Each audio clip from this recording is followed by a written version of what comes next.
Ladies and gentlemen, boys and girls, friends and neighbors, welcome to Mars Needs Movies.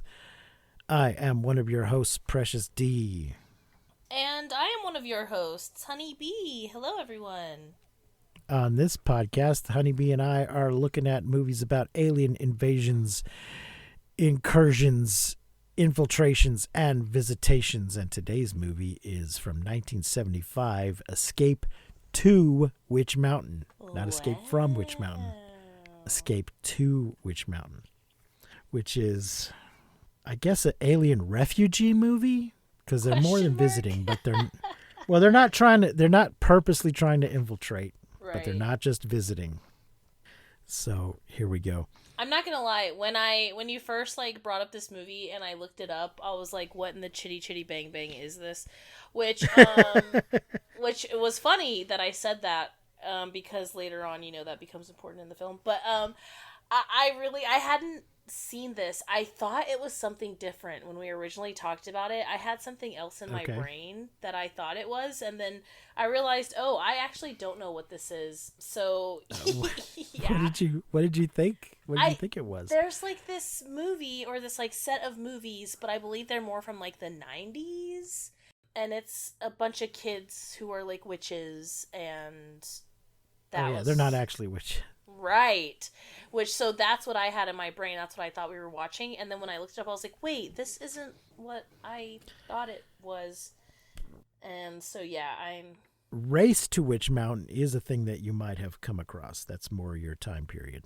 Yeah, I did see that, but I had also not seen that. Or I have not still. I still have not seen that. But, okay.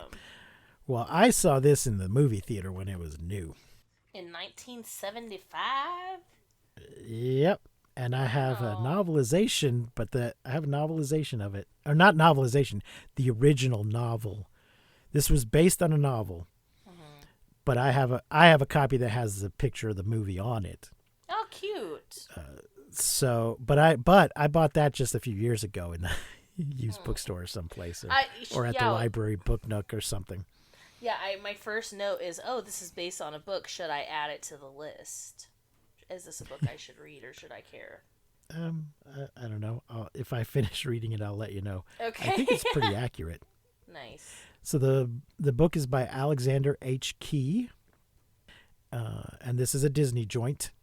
And the first film in the Witch Mountain series, which includes Escape to Witch Mountain, Return from Witch Mountain, Beyond Witch Mountain, and then Escape to Witch Mountain, which is a remake, and Race to Witch Mountain, which is kind of a sequel, kind of a reboot. Okay. So Beyond Witch Mountain and the second Escape are TV movies from The Wonderful World of Disney or something like that. And then Escape, Return, and Race are all theatrical release movies. So let's take a look at our cast. Eddie Albert, who people might know from Green Acres, as Jason O'Day. Ray Milland as Aristotle Bolt. Donald Pleasance, who you might know from Halloween, as Lucas Duranian. Kim Richards as Tia Malone. Ike Eisenman as Tony Malone. Those are our two little alien children. Walt Barnes as Sheriff Purdy. Rita Shaw as Mrs. Grindy, Denver Pyle as Uncle Benet, Alfred Ryder as Mr.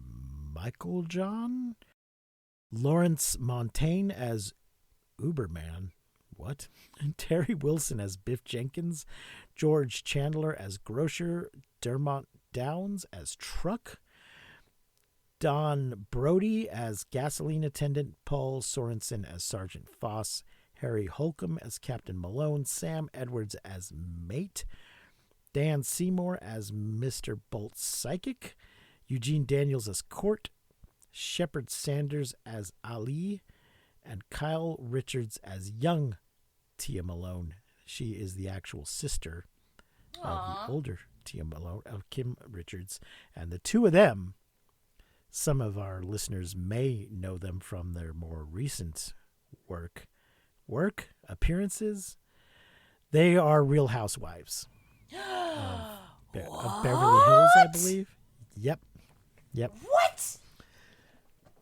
Both of them are on one of the versions of The Real Housewives. Holy shit. That is Yep. amazing, and I must Which look I this have up. never seen a single episode of any of Same. those. Same, I have not, but my But it's grandmother is a obsessed. little tempting to at least check out one that they're on. So, Honeybee, what are your initial thoughts and feelings about Escape to Witch Mountain? I I just imagine that every kid who was obsessed with this was like trying to like talk to their siblings in their brains and like trying to be like move stuff and be, it just reminded me of when I was a kid and I would be so obsessed with a film and that I would want to play that out, you know what I mean? Or like I know, like I was obsessed with Pocahontas, so like if I was in a canoe, I would like, like just that kid mind and like the adventure and the imagination. I really like felt this in this movie, and I felt like if I had seen this movie, when I was a kid, that I would have been so obsessed with being a tiny little alien baby. So I really loved it. I really thought that the kids did such a great job. Like Tia is just such a good little actress. They were amazing, and I really want to look up the housewife shit. Like just at least like some clips. Like I just want to see how you turned out as an adult, because like wow, what a great little actress that she was. They both did great. I really really loved the concept. I was very confused by the end of the movie. I'm like, so there's nothing witchy really in this movie, okay? No. Got it. But yeah, it's a bad title. It doesn't really tell you what it's about. It's a really bad title. Even even after the movie was over, I was just like, I kind of don't like the title of the film. But yeah, I loved the film itself. I guess the things they do are things that a witch might do, but they don't use witchcraft to do it. So yeah, and when the people are like, get them, when they're chasing children with rifles, they are kind of like, convinced that they're evil and witchy. So I guess that's fine. Yeah. But yeah, I wish there was a different title for sure. Right. Well, I remember as a child, the idea of a binary star system really capturing my imagination, and doing a drawing of it in school. Oh. And I can't remember if this was the purpose or the teacher turned this into like a booklet. I think I did a number of little things, and then the teacher wrote descriptions based on what I told them and turned it into a little booklet. So there was a little thing about Dominic thinks that some star systems might have 2 stars. I'm like, yeah, I got that from Witch Mountain. Cute. But it's true.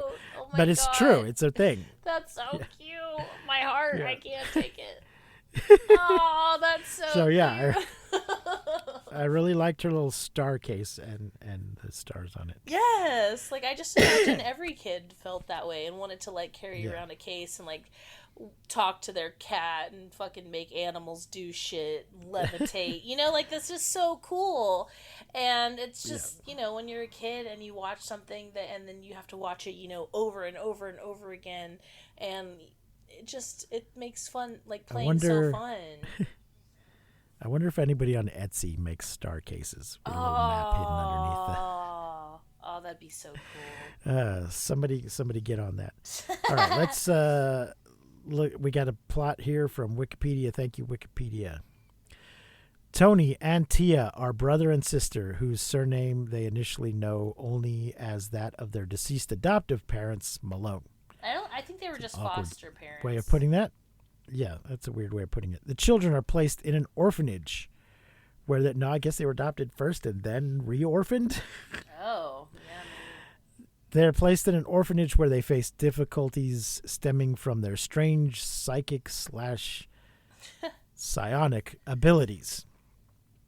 Tony can psychokinetically move and control inanimate objects with the aid of his harmonica, while Tia can communicate telepathically to Tony and commune empathically with animals and experience phenomenon.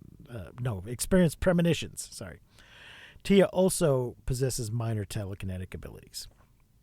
Tia carries a star case with her at all times, which eventually reveals a strange map. Tia has fragmented memories of her early childhood, including an accident at sea and a man she later remembers as the children's uncle Benet,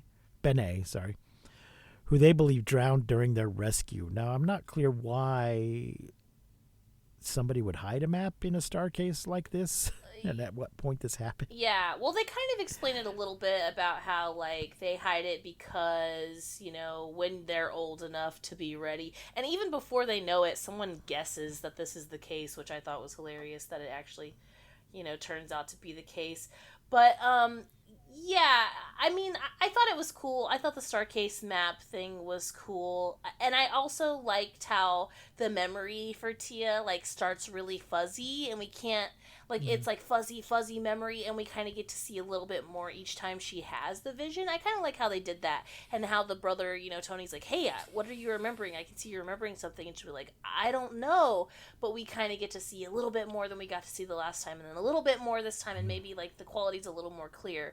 I really liked how they did that with her little fuzzy memory, But at the end, I think Uncle Benet says, I knew you'd keep the star case. You did exactly what you're supposed to do. That's what I told you to do. You keep this star case, and basically when you're old enough to find the map, you will, and then you'll come home to us. So it's almost it like worked. It was a test. Yeah. Yeah. During a field trip, Tia experiences a premonition and warns wealthy attorney Lucas Duranian against a potentially dangerous accident. Duranian informs his employer, millionaire Aristotle Bolt, of the children's unique abilities. Yeah, but before we get the whole car smash moment, I really like the moment we get with Truck, the little shithead kid, who wants to fight Tony, and it's so cute. How Tony basically picks up a baseball glove with his mind and shoves it in this kid's face, and they fight, and Tia's talking to him Tony, you should have let him beat up on you. Why'd you do that? You remember the last kids thought we were freaks? I was just laughing so hard. It's so funny.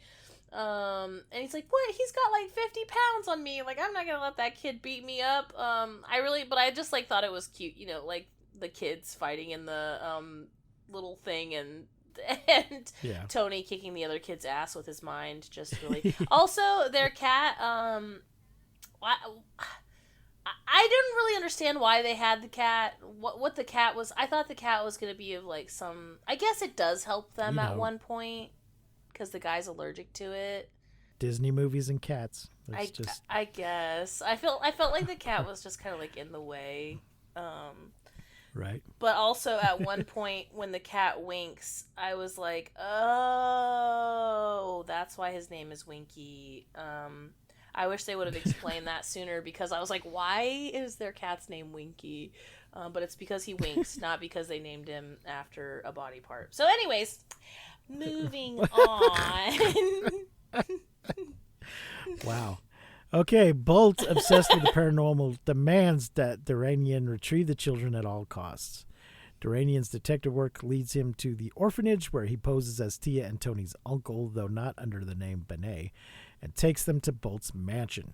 I was glad that he was like, hey, I'm their uncle, because I was like, oh my god, is he gonna kidnap these fucking kids? I mean, yes, he does still, but at least he goes about it in this other way. I was really scared when he was stalking the kids, that he was just gonna nap them right up. Throw a bag on their head. Yes, I wasn't sure where it was going. And I was like, well, if they're psychic, don't they know that this guy is lying? And then, the very next thing, right after I said that, they're like, I don't know who he is, but I just know that he's not our uncle, so. Right. Though initially suspicious of Bolt's motives, Tia and Tony are lured in by the wealthy trappings of Bolt's home. Bolt eventually reveals that he has been monitoring the children via a closed-circuit television system, and that he and Denarian are fully aware of their unusual powers. Okay, but one of the best scenes in the whole movie is the marionette puppets dancing and Tia dancing with them, and Tony playing his little harmonica. This is so fucking cute and so sweet, and I loved it so much. And the little bee marionette, so cute. I love this scene.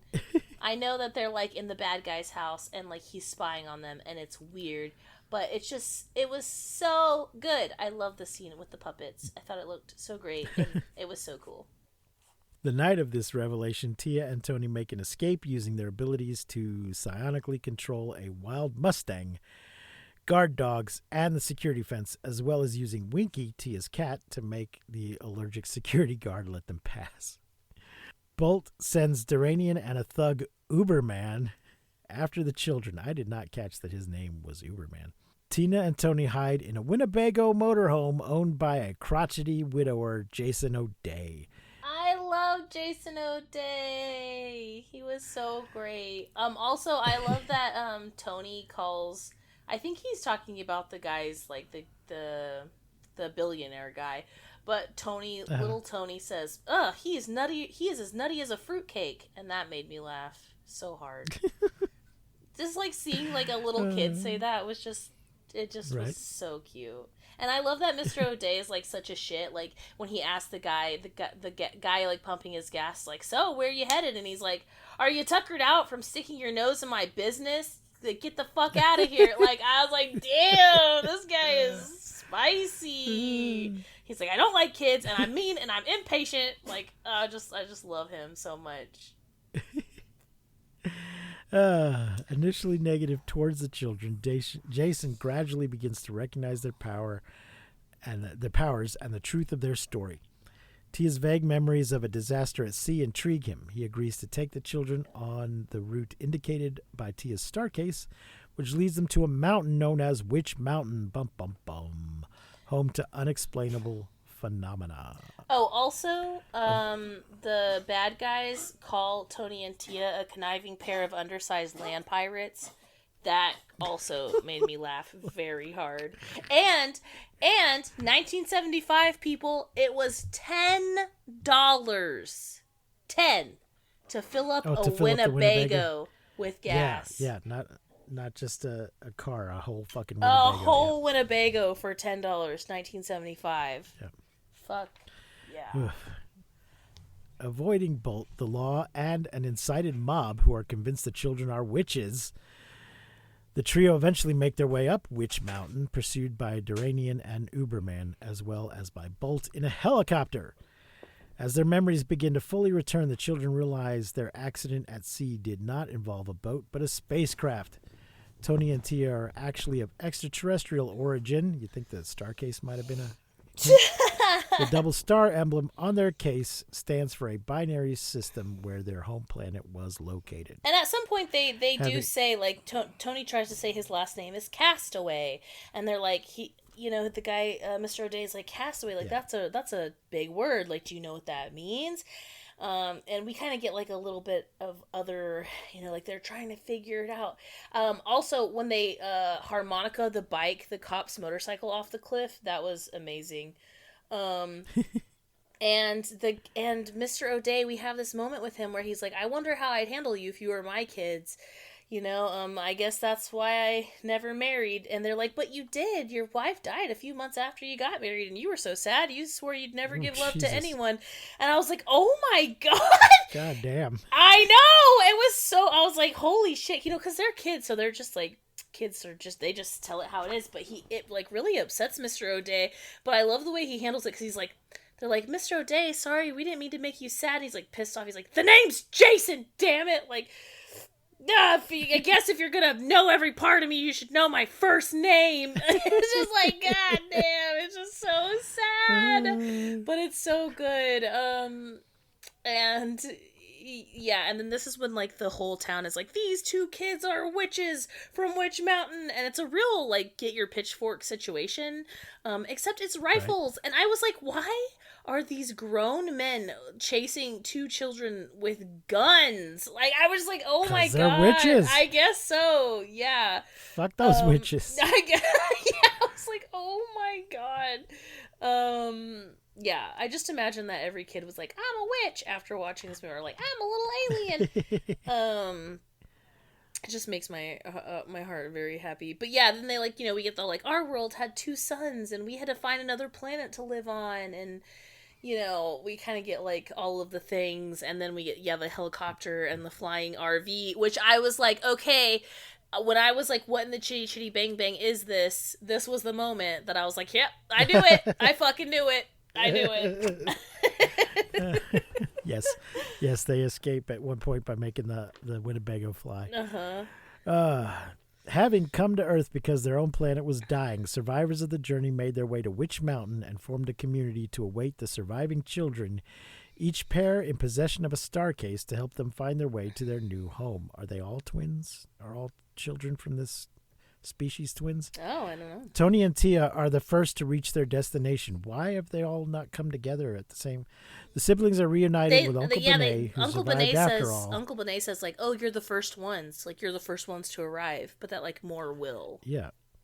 What? Yeah, I don't understand why they're spread out like this. Why their ship didn't all just. I don't know. They do say something about it when they're talking about how the people on the ship like went in different directions, like how like different like I don't think they use the word tribes, but different people went with different people. Okay. Anyway, Uncle Benet survived after all thanks to an accommodating shark whom he'd telepathically asked for help, and board another spacecraft. When Bolt and the others leave in defeat, Jason witnesses the spacecraft return as it flies over him to say a final goodbye, then landing nearby where the inhabitants now reside. Jason's gonna go out and find the other kids and bring them all back to Witch Mountain safely. Right. That's his like goal now, which I thought was very cute, and I'm glad because he's such a great guy. Were you familiar with Mr. Eddie Albert before this movie? I felt like he looked so familiar, but I didn't know why. I haven't seen Green Acres, but like I haven't sat down and watched it, but I guess I've seen it in passing, so maybe that is how I saw him or like how I recognized him, because he definitely looked familiar to me, but I didn't know why. I feel like you must have seen at least the opening credits, the theme song to Green Acres. Where it's like, Green Acres is the place to be. Yes. Farm living it. Yeah. I only know that because of Son-in-Law. Pauly Shore sings it in Son-in-Law. Okay.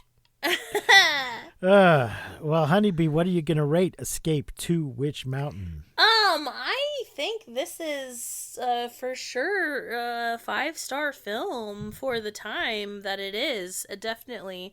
So yeah, I mean, I think I'm it's definitely a high 4 for me. I loved it. I really enjoyed it. I had a great time watching it. I can't wait to watch the other ones, because I did do a little bit of snooping and look at the other movies a little bit. I haven't watched any of them, but yeah, I'm excited to see them, and I'm excited to see how they all connect. And yeah, I mean, I loved it. The only thing I don't like about it is the title. I think it's stupid.